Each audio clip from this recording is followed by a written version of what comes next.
I talk about the Utopian fallacy, which we are all familiar with, the fallacy of appointing a goal for society as a whole and making sure that that goal is one that could never actually be realized. Like freedom, the goal of the French Revolutionaries, liberty, equality, and fraternity. You only have to think for a little while to realize that liberty and equality are in conflict. Who's going to force me to be equal while allowing me to be free? And so on. So that this proposing of impossible goals. Another one was Marx's goal of full communism, in which we'd have all the privileges of property but no property rights. People are attracted to utopian goals, not despite the fact that they are impossible to realize, but because they're impossible to realize. By making them impossible, you permit every possible sacrifice in pursuing them. They can never be realized, so everything, therefore, is a failure. Therefore, there's always a reason to go on and cut off more heads, or imprison more people, build more concentration camps, and so on. And we, of course, have seen that in the 20th century. I also talk about the planning fallacy, the fallacy of thinking that if we have a collective problem, the answer to it must be a plan. We must have a goal and means to achieve that goal, and we regiment the whole of the community around that plan. And that has been a very important fallacy in politics and lies behind the European Union in most of its activities. The euro was a perfect example of a planned reaction to a complicated problem of how you coordinate economies in a mixed transnational community. And the plan was laid out, the means were put in place to achieve the plan, but what was hoped for didn't emerge. And this is for a simple reason that human collective activity does not proceed according to a plan.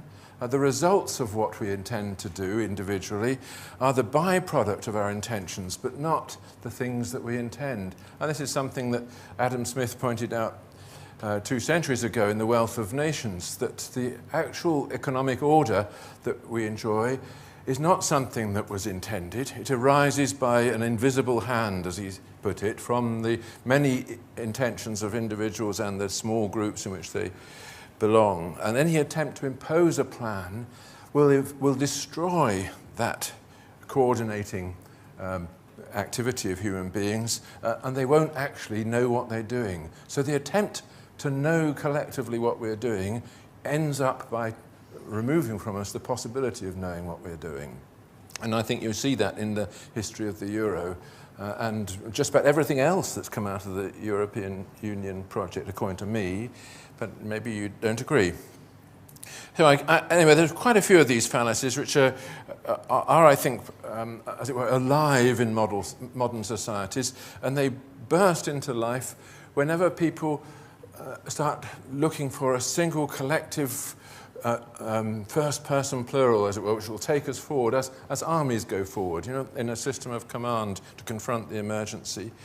But and when this happens, we find people developing very many defenses against the truth.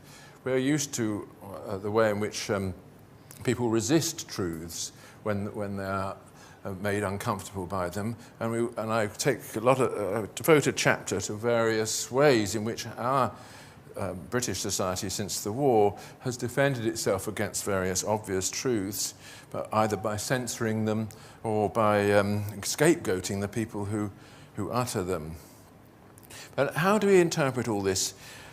I conclude with 3 chapters. One on our tribal past, in which I give a strictly amateur's view of what it was like to be a member of a tribal community in the Pleistocene era, and show how these fallacies in those conditions were not fallacies at all. This was the way for the little 150-person group to survive in the inevitable conflicts over territory and hunting ground with the next 150-person group. To think in this way, in this top-down dictated way with the chief in charge. And maybe, therefore, we should understand our temptation to lapse into these fallacious ways of thinking as something which is implanted in us by our own evolutionary history. But like Mark, I think, I don't like thinking of human beings just in that way. I think there's a kind of reductionist position that has been emerging in our culture, which says, well, that once you've said that, you've said everything. And my view is, no, that's just the beginning of what you should say. Much more important is what's happened since. The growth of civilization and civil society, which has changed us into something else. We are not that thing, even though that is, as it were, the substance on which we've built. What we are is this civil, conversational being, which doesn't exist purely as an individual, but as one part of a we, of a first-person plural, in which compromise, kindness, the respect for law and dignity are all important. And I try and give a description of our present, which will be fairly optimistic, provided we obey the precepts of the first-person plural. And then, in conclusion, you don't need to read the book, I've given you the whole lot. In conclusion, the last chapter, I talk about our human future, where I take on what I think of as another kind of moral disease, these transhumanist types who, confronted with the complexity and difficulty of being human, decide that really we're set on a path to transcend the human. And people like Ray Kurzweil and so on, who say that there's that glorious future in which we and our problems won't exist. We'll be replaced by cyborgs. We might ourselves become cyborgs and exist purely as in cyberspace, to be downloaded whenever we need to get a breath of stale air. And I try to point out in that last chapter that everything that we actually value depends upon our mortality. And this is a theme I developed elsewhere in a little book on Wagner's Tristan and Isolde, that actually, if you understand human love properly, you'll recognize that it's a relation between dying things, and a relation which recognizes that. And take away mortality, disease, threats, fragility, grief, and so on, and you take away the source of all our happiness too. So that's my final optimistic conclusion to the book. So, thank you. Thank you very much. In spite of Roger's modesty, I would encourage you to read the book, because I think one of the things which the mentality he's trying to get across is there aren't actually easy truths when it comes to considering what our human nature is. And perhaps part of the protest in the book is that we do seem to live in an age where there, as it were, are easy truths for sale.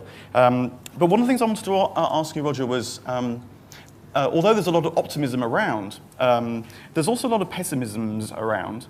And I was recently reviewing Terry Eagleton's latest book, Who Comes from the Left, and Peter Hitchen's book, Who Comes from the Right, and yet they kind of converged in a kind of pessimism.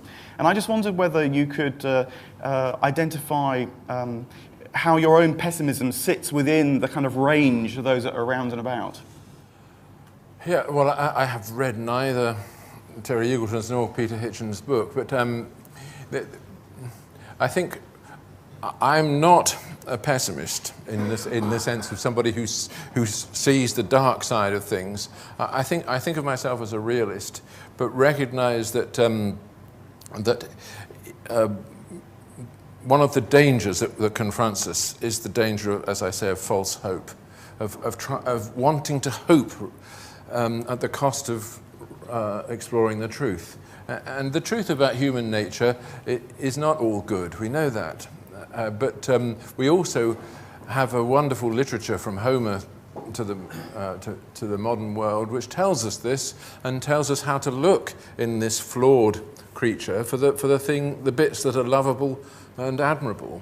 And I believe that even in the world in which we are, in which all sorts of things make this difficult, we still are under an obligation to look for what is lovable and admirable in our fellow human beings, and having found it, to rejoice in it.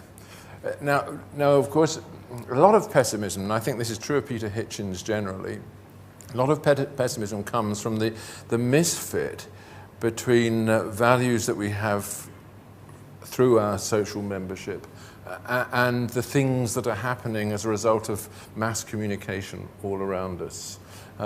Obviously, in the area of sexual relations, this is very obvious that we are made to be to need loyal companionship, but we're constantly barraged with temptations which tell us that sex is just about casual pleasure, and and that no relationship lasts, and it doesn't matter. Everything is about getting as much as possible of whatever input you can get, and the mass communication just has that effect. And I think this induces pessimism because people think that somehow human beings have been totally corrupted and we can no longer relate to them in that dignifying way that gives a point to our relations.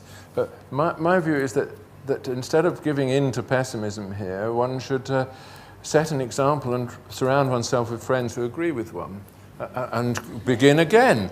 Start the small community of people who don't accept this. You don't have to succumb to the consumer culture, and so that the great thing is that we are free, but we're only free insofar as we encourage each other to be free.